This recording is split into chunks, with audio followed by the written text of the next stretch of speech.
This lady, she's selling mandazis, and as you can see, she's using the solar bottles to do business during the day.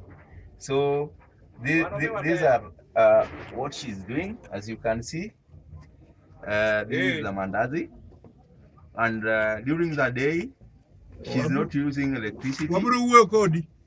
And bari ya mami tu hizi vitu tunafollow. So she has come before we were with her daughter. So this is what is happening in Kibera, and if the other residents can get the same thing, they will appreciate as per what we have done.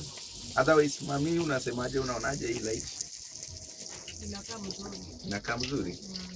Yeah, she's saying that the light is good and she appreciates it. Kuna kitu kingine unaweza ongezea usiku ukipata nini njia ya ukipata zile zinaweza wako usiku ile unaweza charge nayo simu. Suombe ni yani kujogeana. Yeah, it will be of good importance for them. Because as the Kibera power, as others have said that it's on and off. So when they can have a nice solution, the children can read without electricity. So I think we should work on some other ways of giving them even light at night. But they appreciate this one.